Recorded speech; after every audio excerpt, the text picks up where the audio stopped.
Tere tulemast Musta kassi taro lugemisse kaksikud. Siit tuleb lugemine teile nädalaks 6. kuni 12. aprill. Ma olen teile siia valmis pannud 7 kaarti ja vaatame, mis neil kaartidel teile siis öelda on. No nädal algab teil siin selle kavala müügimehe kaardiga. See mõõkade 7 minu jaoks on alati kaval müügimees, see on varaste kaart. See on selline kaart, kus keegi tahab teie tagant midagi kas ära varastada, tahab teie ideed varastada või pakub teile midagi, millel on varjatud vead. Aga teie näete sellest läbi, sest edasi tuleb sealt see hermiti kaart ja hermiti kaarti peal on mees, kelle käes on latern. Hermiti kaart on muidugi selline, ta on eraku kaart, see on selline endasse süüvimise kaart, võib-olla natukene minevikku vaatamise kaart, aga see latern tema sees tähendab seda, et teie peas hakkab lamp põlema ja kuna nad on siin kõrvuti, see varaste kaart ja hermiti kaart, siis ma ütleksin seda, et te näete läbi selle kavaluse, millega teid üritatakse siin lõksu püüda.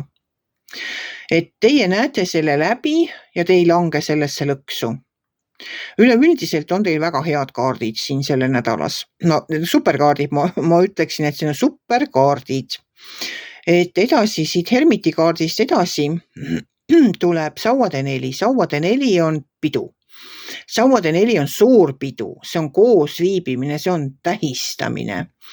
See on ikka selline tantsu ja tralliga pidu, et see on ikka nagu suurem koosviibimine, et see ei ole niisama sõbrannadega kohvikus istumine, see on ikka suurem pidu, kus tuleb ikka ennast lille lüüa, kus saab tantsida, kus saab muusikat kuulata, ühesõnaga pidu ja pillerkaar on sellel nädalal teid ootamas, aga teil on ka mingi pisukene selline eelarve võib olla probleem või kas keegi küsib teie käest raha, see võib olla see sama kavaluse kaart.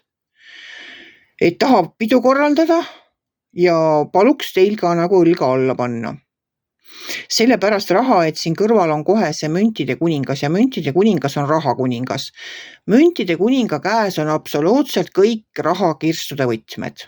Teie rahakirstude võtmed on müntide kuninga käes ja müntide kuninga eelarve on paigas. Tema ei larista vasakule paremale, vaid temal on eelarve paigas ja tema teab täpselt. No kui tal ongi vaja kusagil raha kulutada, siis ta vaatab ennem ka, kuhu ta kulutab. Ta teeb ikkagi mingisugust, otsib tagasisidet, vaatab, uurib internetist ja mõtleb asjad läbi.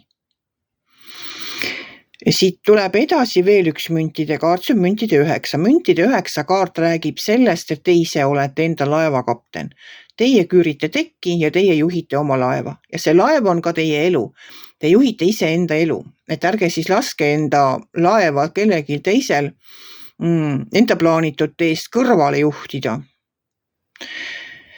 Ma tahan seda öelda, et ärge laske ennast ära rääkida, kui keegi üritab teilt siin miskit moodi kavalusega midagi saavutada või midagi välja petta või teilt raha küsib, siis teil on tarkust piisavalt nii rahaasjades kui ka muus elus, et seda läbi näha ja on ka julgust talle ei öelda, kui see peaks ette tulema. Kui hermiti kaart tegi sellise valgustuse võib-olla sellele, ma ei saa öelda, et see on petuplaan, aga see on nagu selline, no see mõõkade 7 on selline kaval müügimees, ma olen alati rääkinud seda, et mõõkade 7 on selline kaart, kus te lähete autot ostma ja teil räägitakse kõik ära, et oi, see on nii vinge auto, et täiesti super ja sellise rahaga te ei saagi paremat autot.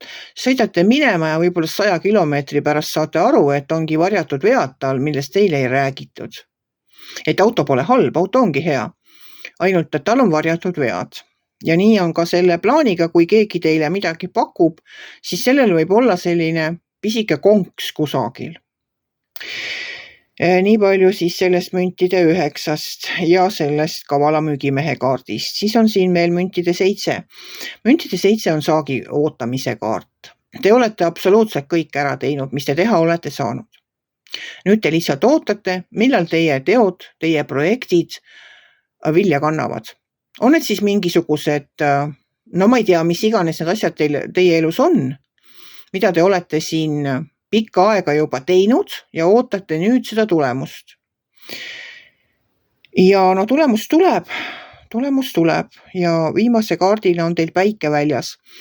No päike on absoluutselt üks kõige positiivsemaid kaarte tarokaardipakis, et no midagi paremat ja midagi positiivsemat kui päike ei saagi tulla välja. Et päike valgustab absoluutselt kõik ära.